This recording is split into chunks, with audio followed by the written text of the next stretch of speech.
Well dear students, last classes के अंदर हम लोग नोमेनक्लेचर स्टडी कर रहे थे और वन बाय वन रूल्स के अंदर हम घुसते जा रहे थे और नाम लिखना सीख रहे थे कंपाउंड्स का, और उसी कहानी को आगे एक्सटेंड कर रहा हूँ। लास्ट लेक्चर के अंदर रिकॉल कर पा रहा हूँ मैं, हम फंक्शनल ग्रुप्स को पढ़ रहे थे। Most of the functional group हम लोगों ने आइडेंटिफाई कर लिए थे और उनका नाम कैसे लिखा जाना है वो स्टडी कर चुके थे। यहाँ पे मैंने दो फंक्शनल ग्रुप तो वो दिखाए हैं, कार्बाइलेमाइन और नाइट्राइट, जिनका आईयूपीएससी कोई खास रूल्स नहीं डिफाइन करता, और दो मैंने रिपीट करने के लिए चूज किए हैं, अमाइड और अमीन। तो पहले रिपीटेंस वाले देख लेता हूं मैं कि अमाइड क्या था। ये एक एसिड डेरिवेटिव फंक्शनल ग्रुप बताया था, CONH2। जनरल आईयूपीएससी ने बोला था इसका एल्केनामाइड। एल्क वर्ड रूट था, एन सफिक्स था, अमाइड आपका सेकेंडरी सफिक्स था। ये अमाइड एक्चुअली तीन तरह के होते हैं, प्राइमरी, सेकेंडरी एंड टर्शरी। जैसे लास्ट लेक्चर में जो भी बताया मैंने वो सब प्राइमरी अमाइड्स की बातें कर रहा था। पहचान क्या होती है, नाइट्रोजन एक कार्बन से जुड़ा हुआ है तो प्राइमरी, नाइट्रोजन दो कार्बन से जुड़ा हुआ है तो सेकेंडरी, और नाइट्रोजन तीन कार्बन से जुड़ा हुआ है तो टर्शरी। तो इस तरह से तीन तरह के अमाइड्स बनते हैं। जैसे मैं कल जो बता रहा था लास्ट लेक्चर में वो जैसे ये अभी आप देखोगे तो नाइट्रोजन एक ही कार्बन से जुड़ा हुआ है, तो ये आपका सिंपल सा हो जाएगा मिथेनामाइड। मिथेनामाइड, या ये था आपका तो दो कार्बन की चेन है, ये हो जाता था इथेनामाइड। या ऐसे ही लंबी लंबी चेन्स बनाता जाऊं तो वो आपके एल्केनामाइड्स बनते जाएंगे। ये सभी प्राइमरी अमाइड्स होंगे। तो चलिए मैं आपको सेकेंडरी अमाइड्स के पास लेके चलता हूं। जैसे मान लीजिए मैं ऐसा कोई कंपाउंड एक देख पा रहा हूं, बहुत ध्यान से समझना है। दोनों को एक साथ चूज करने के पीछे एक ये भी पर्पज है कि किसी भी तरह का डाउट आपके दिमाग में ना रहे।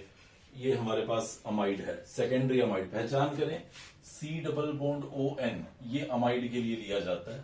अब आगे आप देख लीजिए वो नाइट्रोजन क्या 2H पोजेस करता है या 1H पोजेस करता है या एक भी पोजेस नहीं करता। जैसे यहाँ 1H पोजेस कर रहा है तो ये सेकेंडरी अमाइड होगा, 2H पोजेस करता था तो प्राइमरी था, और एक भी H पोजेस नहीं करेगा तो टर्शरी होगा। ये मैं दूसरी भाषा में बोल सकता हूं कि N दो कार्बन से जुड़ा हुआ है तो सेकेंडरी अमाइड है। तो ऐसी सिचुएशन पे हमें क्या करना होता है, नाइट्रोजन से जो डायरेक्टली लिंक्ड है उस कार्बन को छोड़ो और नाइट्रोजन से जो कार्बोनिल की चेन जा रही है वहां से वर्ड रूट सेलेक्ट करो। तो ये दो कार्बन का वर्ड रूट होगा मेरे पास इथ, सारे सिंगल बॉन्ड एन, और एंड करना है अमाइड से, मतलब बिल्कुल वैसे ही। और नाइट्रोजन के साथ जो एल्काइल लगा हुआ है उसको as a branch, as a secondary prefix use करेंगे और उसको पहले लिख देंगे इथाइल।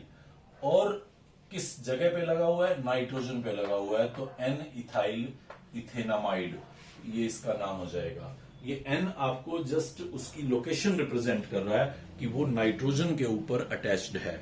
जैसे मैं यहाँ पे कुछ और एग्जांपल्स के साथ बात करूं, ये स्क्रीन पे सभी सेकेंडरी अमाइड दिखाए जा रहे हैं, आप आइडेंटिफाई कर चुके हैं। CONH पार्ट आपको दिख रहा है सब जगहों पे, तो सेकेंडरी अमाइड्स हैं। नाइट्रोजन के साथ लगे एल्काइल को छोड़िए, कार्बोनिल और उसके आगे की चेन से वर्ड रूट सेलेक्ट कीजिए।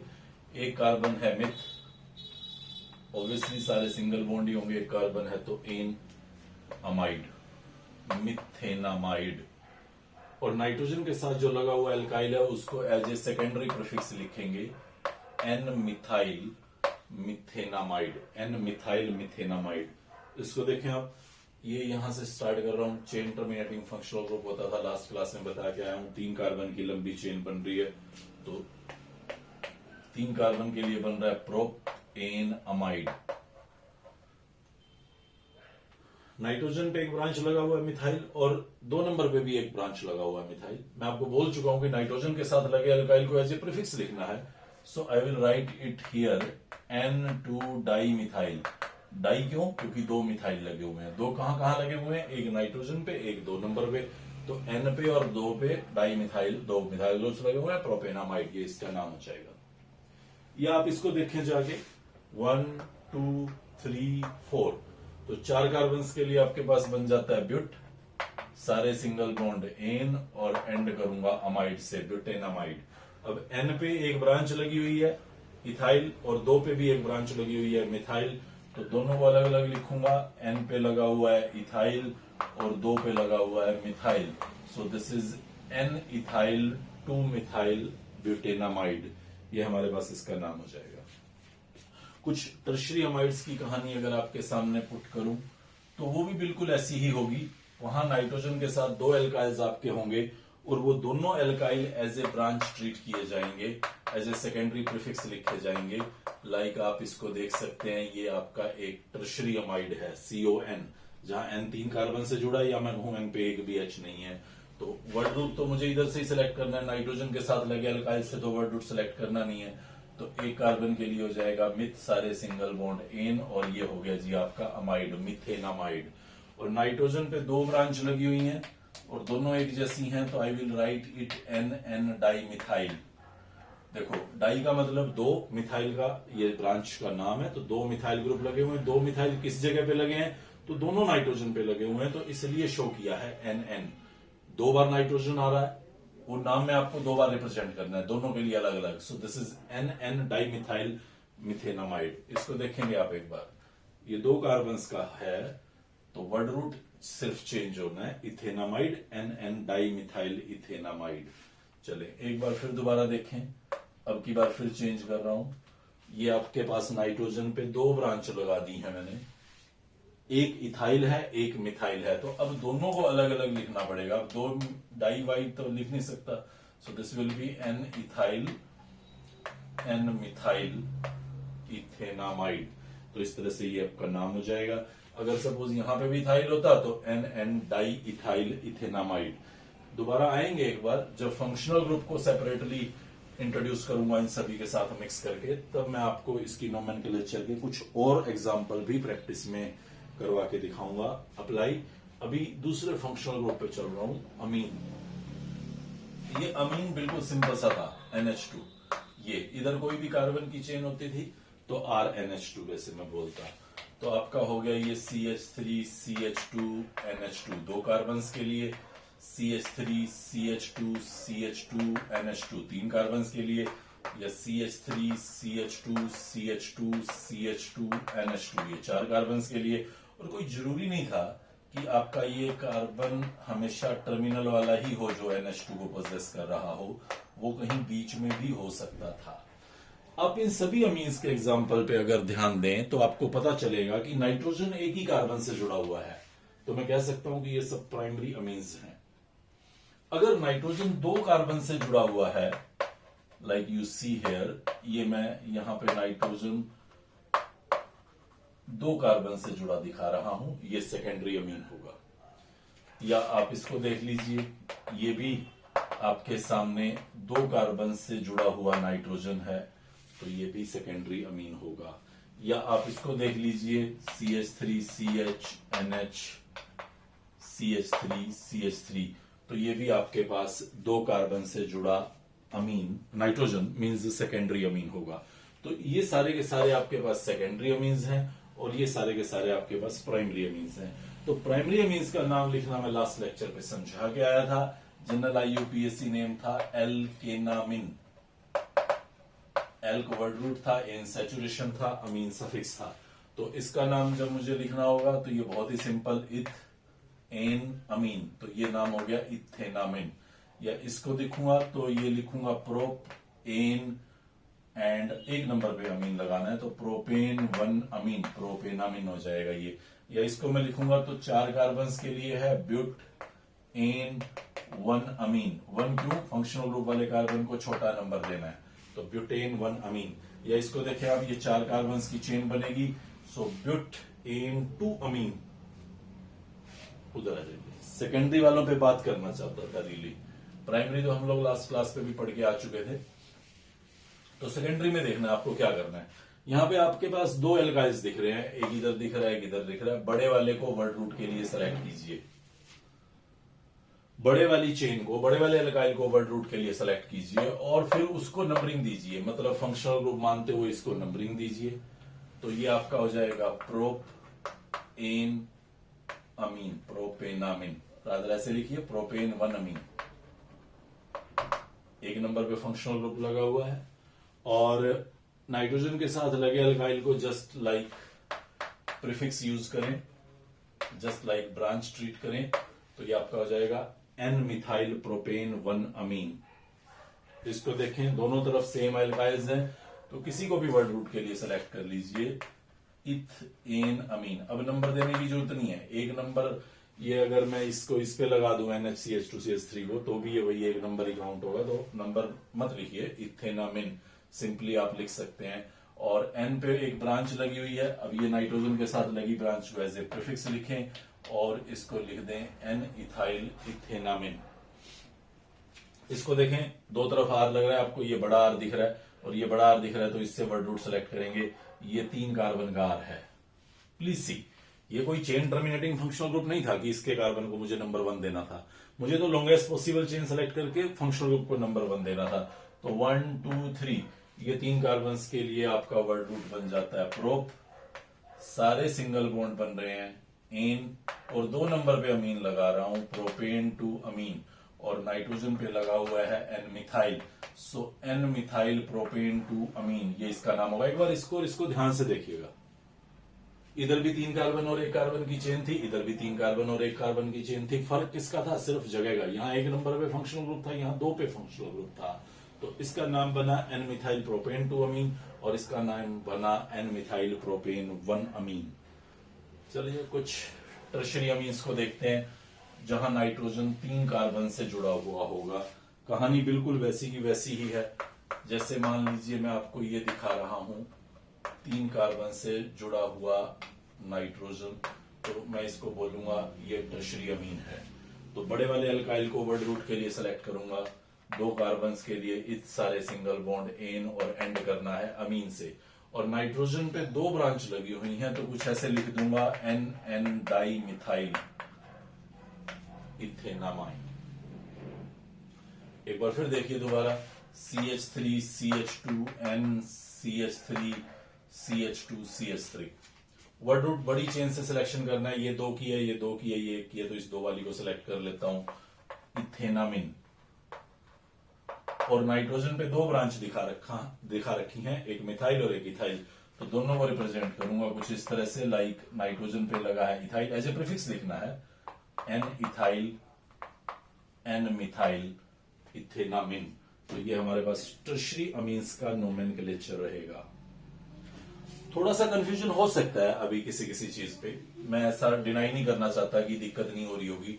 मैं एक बार फिर दोबारा इनको लेके आऊंगा तीनों को, जहां पे मैं अमीन्स अमाइड्स और एस्टर्स उन तीनों को एक साथ पढ़ाऊंगा, बट अभी 2-3-4 लेक्चर रुक के कुछ थोड़े से और नए तरह के रूल्स मैं आप लोगों को समझा दूं। उसके बाद मुझे पता है कि यहाँ पे थोड़ा सा कंफ्यूजन होता है, बट एक बार कुछ रूल्स और लाने के बाद, लाइक मैं डबल बॉन्ड्स के रूल, ट्रिपल बॉन्ड्स के रूल समझाने के बाद फिर दोबारा से जब फंक्शनल ग्रुप को लाऊंगा, तो डेफिनेटली हर तरह की प्रॉब्लम जो आपके दिमाग में आज उठ रही होगी वो सॉर्टेड होगी। अभी नेक्स्ट पॉइंट पे आगे बढ़ रहा हूं। यहाँ पे ये 2 फंक्शनल ग्रुप्स मैं आपको दिखाना चाह रहा हूं, नाइट्राइट और कार्बाइलेमाइन। ये नाइट्राइट होता है देखिए, और ये कार्बाइलेमाइन होता है। थोड़ा लगेगा कि देखे हुए हैं ये तो कहीं, देखो ये दिखाता था मैं CH3NO2, ये अभी पढ़ाऊंगा, खैर नहीं पढ़ाया अभी। ये नाइट्रोजन से लिंकेज है और ये आपका ऑक्सीजन से लिंकेज है CH3ONO। ये आपने नाइट्राइल पढ़ा है,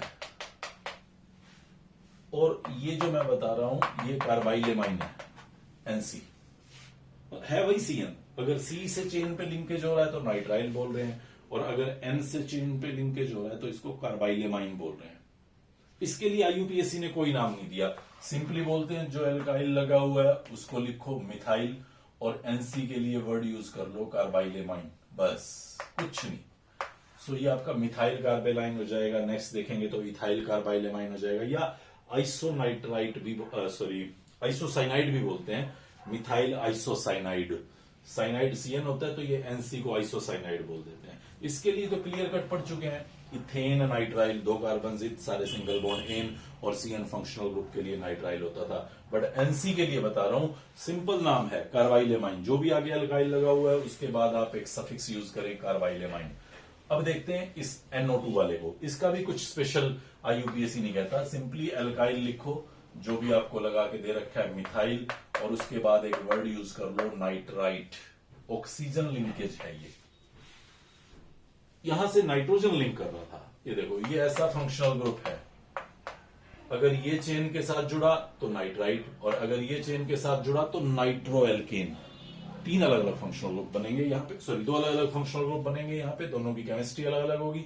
तो आप फिलहाल फोकस कर रहे हैं नाइट्राइट पे, जहां ऑक्सीजन चेन के साथ लिंक होके आपको ये नाइट्राइट प्रोडक्ट्स देगी, ON डबल बॉन्ड O।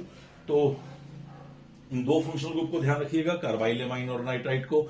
मैं आपको लेके चलता हूं तीन और फंक्शनल ग्रुप्स जिनको हम as a secondary suffix use नहीं कर रहे।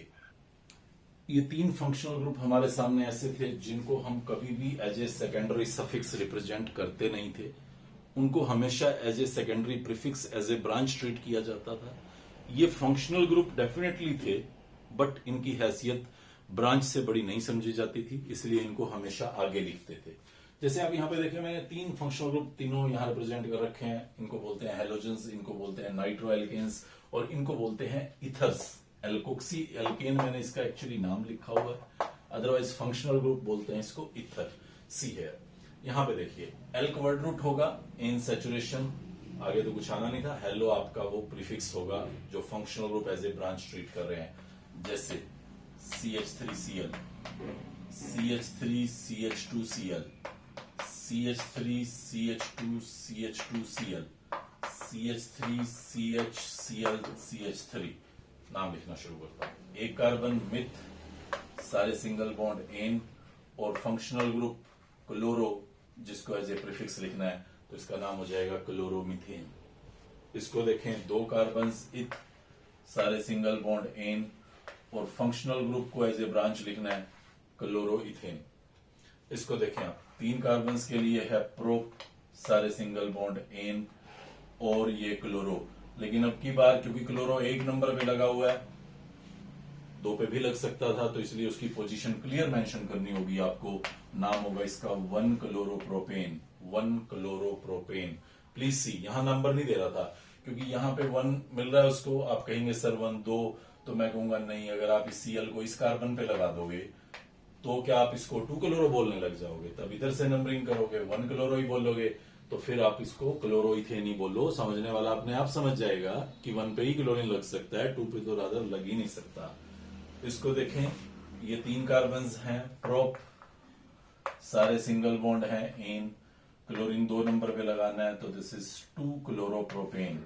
ये आपके पास नाम हो जाएगा। सिंपली बात ध्यान रखें, चेन सेलेक्ट कर रहा हूं, ब्रांच को या फंक्शनल ग्रुप को छोटा नंबर दे रहा हूं, और उसकी लोकेशन को उसके नाम से पहले लिख रहा हूं, और फंक्शनल ग्रुप को एज ए ब्रांच ट्रीट करते हुए एज ए सेकेंडरी प्रीफिक्स लिख रहा हूं। चलिए आगे बढ़ते हैं। नाइट्रो एल्केन्स को देखता हूं, NO2 ग्रुप लगा रहता है। जैसे आप इसको देखें, CH3NO2, CH3CH2NO2, CH3CH2CH2CH2NO2, CH3CHNO2, CH2CH3। अब मुझे नाम लिखना है। सब जगह फंक्शनल ग्रुप NO2 दिख रहा है। वो अभी बता रहा था ना जो नाइट्राइट, उसमें O से लिंक होता था चेन के साथ, यहाँ N से लिंकेज है, तो इसलिए दोनों में फर्क हो गया। वो नाइट्राइट था जिसका IUPAC से कोई लेना देना नहीं था। एक कार्बन की चेन है मिथ, सारे सिंगल बॉन्ड है एन, और नाइट्रो लगा हुआ है, उसको एज ए प्रीफिक्स लिख दीजिए नाइट्रोमीथेन।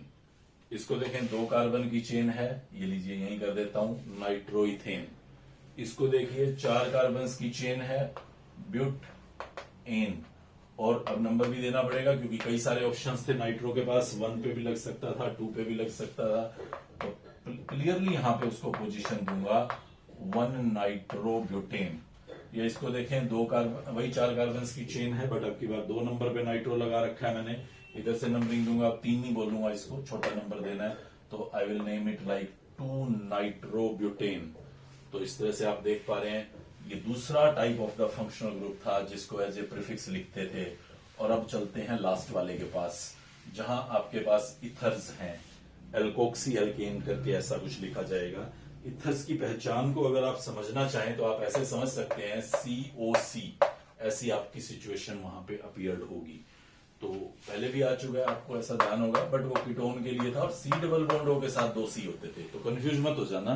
कीटोन कुछ ऐसा होता था, अभी इथर की बात कर रहा हूं, COC। और ये लीजिए यहाँ पे 2 एल्काइल्स लगा देता हूं। जनरली इथर को ऐसे रिप्रेजेंट किया जाता है ROR, जहां पे ये दोनों R एक जैसे भी हो सकते हैं और अलग अलग भी हो सकते हैं। अगर दोनों R एक जैसे हैं तो इसको बोलता हूं सिंपल इथर, और अगर दोनों R अलग अलग हैं तो इसको बोलता हूं mixed ether.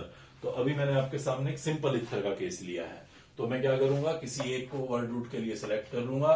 This is your methane, एक कार्बन के लिए मिथ सैचुरेटेड है एन, और इसको एज ए ब्रांच ट्रीट करूंगा। फंक्शनल ग्रुप है but as a branch treat करूंगा। उधर देख लीजिए आप, मिथॉक्सी,